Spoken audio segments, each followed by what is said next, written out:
Hi అండి, ఈరోజు 2 snack ఐటమ్స్తో మీ ముందరకు వచ్చేసానండి. పర్ఫెక్ట్ కొలతలతో ఎవరైనా సింపుల్గా చేసే ఈ పిండి వంటలు ఎలా చేయాలో మీకు చూపించేస్తాను. ఈ జంతికలు కారపూస ఎలా చేయాలో స్టార్ట్ చేసేద్దాము. ఫస్ట్ అయితే వరిపిండి తీసుకోవాలండి జంతికలకి.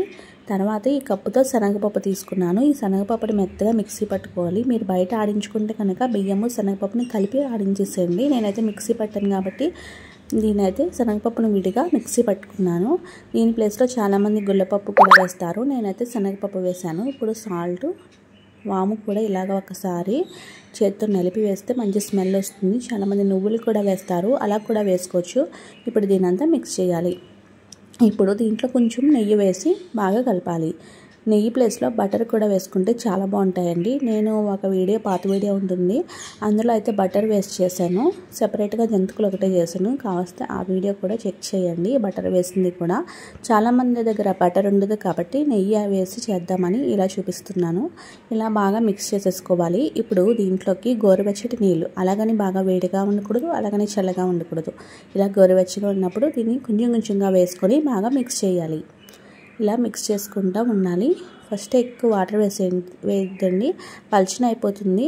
జంతికల పిండి పల్చన అయితే ఏమవుతుందంటే మనము జంతికలు వేసినప్పుడు ముక్కలు ముక్కలుగా మనకి ఒక రోల్లా రాకుండా ముక్కలు ముక్కలుగా విరిగిపోతుందండి. ఆయిల్లోకి ఎక్కువ క్రిస్పీగా కూడా వచ్చేస్తాయి మనకి. అందువల్ల సరిగ్గా సమానంగా రావాలంటే కనుక మనకి ఇలాగ కలుపుకుంటే సరిపోతుంది.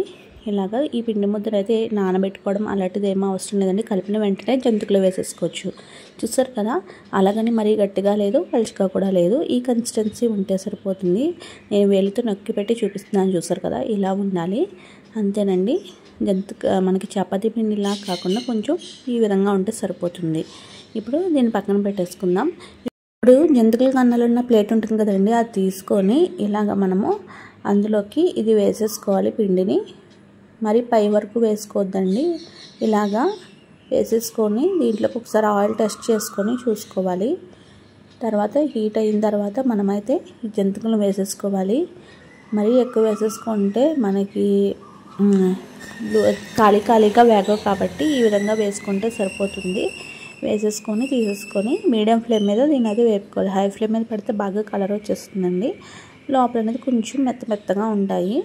చూసారు కదా, ఇలాగా వేపేసుకోవాలి. రెండు వైపులా టర్న్ చేసుకుంటా వీటిని అయితే వేపేసుకోవాలి. కొంచెం కలర్ వచ్చిన తర్వాత తీసేసుకోవాలి. మరీ ఎక్కువ కలర్ వచ్చేసినా బయటకు తీసిన తర్వాత ఇంకా కొంచెం కలర్ వస్తాయి కాబట్టి ఈ కలర్ వచ్చినప్పుడు తీసేసుకొని మనం సర్వ్ చేసుకోవాలి. చూసారు కదా, చాలా క్రిస్పీగా నచ్చినాయి కదా. ఇప్పుడు నెక్స్ట్ కారపూసని కూడా స్టార్ట్ చేద్దామండి. కారపూసకి అయితే మనము శనగపిండి తీసుకోవాలి. ఇలా శనగపిండి తీసుకొని దీంట్లోకి ఇప్పుడు వరిపిండి కూడా వేసుకోవాలి. శనగపిండి ఎంత ఉందో వరిపిండి అంత వేయకూడదండి, కొంచెం తక్కువే వేసుకోవాలి. కొంచెం కాదు, చాలా తక్కువే వేసుకోవాలి. వేసేసుకొని ఇప్పుడు దీంట్లోకి తగినంత సాల్ట్ వేసుకోవాలి. నెక్స్ట్ వాముని అయితే మిక్సీ పట్టుకొని వేసుకోవాలి. ఎందుకంటే మనం జంతికల్లోకి వేసినట్టు మామూలుగా వేసేసుకుంటే ఏమవుతుందంటే మనం కారపూసకి చిన్న కన్నాలున్న ప్లేట్ పెడతాం కాబట్టి ఆ వాము అనేది అడ్డుపడిపోయి కారపూసని కిందకి దిగదు. అందువల్ల వాము పొడి వేసుకోవాలి. తర్వాత దీంట్లోకి కారం కూడా వేసుకొని బాగా మిక్స్ చేసుకోవాలి. ఇలాగా బాగా మిక్స్ చేసేసిన తర్వాత దీంట్లోకి వేడినీళ్ళు కాకుండా మామూలు మన ఇంట్లో వాడుకున్న వాటరే వాడుకోవాలండి. మధ్యలో నెయ్యి కూడా వేయాలండి. నెయ్యి అనేది మరీ ఎక్కువ కూడా వేయకూడదు. కొంచెం జంతికలకు వేసినట్టు కాకుండా కొంచెం తక్కువ వేసుకుంటే సరిపోతుంది. నెయ్యి ఉంటే వేసుకోవచ్చండి, ఇది ఆప్షనల్. ఉందని వేసాను అంతే. నేను కొంచెం వేసుకుంటే టేస్టీగా ఉంటుందని వేసాను.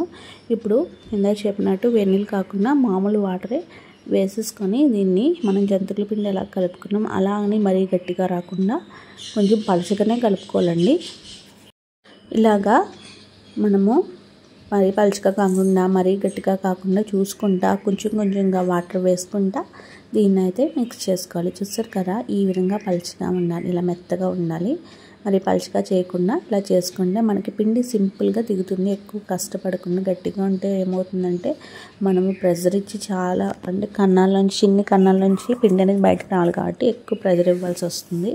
చూసారు కదా, ఇప్పుడు పిండిని ఇలాగా కారపూస కన్నాలున్న ప్లేట్ని పెట్టుకొని ఈ పిండిని ఇందులో వేసేసుకొని హీట్ చూసుకొని ఆయిల్ మనం ఇందులో వేసేసుకోవాలి. కారపూస వేస్తున్నప్పుడు కొంచెం ఆయిల్ వేడనేది చేతికి చాలా తొందరగా తగిలేస్తుంది కాబట్టి వేసేసి పక్కకు తీసేసుకుంటే మనకి ఇబ్బంది లేకుండా ఉంటుంది. ఇది వెంటనే చూసారు కదా, ఫస్ట్ నేను కలిపి చూపిస్తున్నాను చూడండి. ఇలాగా వెంటనే గరిటె పెడితే దానికి అంటుకుపోతుంది, అస్సలు బారాదు. కొంతసేపు దాన్ని అలా రెస్ట్ ఇస్తే దానికదే పైకి మనకి క్రిస్పీగా ఒక లేయర్ లాగా పైకి వచ్చేస్తుంది. చూసారు కదా, కొంచెం కలర్ వచ్చిన తర్వాత తీస్తే మొత్తం సింపుల్గా ఎంత బాగా వచ్చేస్తుందో. మరి తొందరగా వేగిపోతాయండి జంతికలు, ఎక్కువసేపు పట్టవు. కార్పూస అనేది తొందరగా వేగిపోతాయి. ఇలాగా వేసేసుకోవాలి. నేను రెండో ట్రిప్ కూడా వేసి చూపిస్తున్నాను చూసారు కదా. ఇలా వేసేసుకొని మనమైతే రెడీ చేసేసుకోవడమే. కార్పూస తొందరగా వేగిపోతుంది కాబట్టి చూసుకుంటా మనం పక్కనే ఉండి మనం వేపుకుంటూ ఉండాలి. ఇలాగా కార్పూసని కూడా రెడీ చేసుకోవాలి. కొంతమంది లాస్ట్లో కరివేపాకు కూడా వేసుకుని వేపుకుంటారు. నేనైతే మామూలుగా సింపుల్గా చేసి చూపించాలనుకున్నాను కాబట్టి ఇలా చేసేసుకున్నాను. ఇది రెండో వైపు కూడా టర్న్ చేసుకుంటా మనమైతే దీన్నైతే వేపేసుకోవాలి. ఒకవైపు వేగిన తర్వాత రెండో వైపు కూడా టర్న్ చేసుకోవాలి. నెక్స్ట్ అంతేనండి, కార్పూస కూడా రెడీ అయిపోయింది. నచ్చింది కదా మరి వీడియో. కార్పూస జంతికలు సింపుల్ వేలో పర్ఫెక్ట్ కొలతలతో ఎలా చేయాలో చూపించాను కదా. నచ్చితే లైక్ చేసి షేర్ చేయండి. Thanks for watching.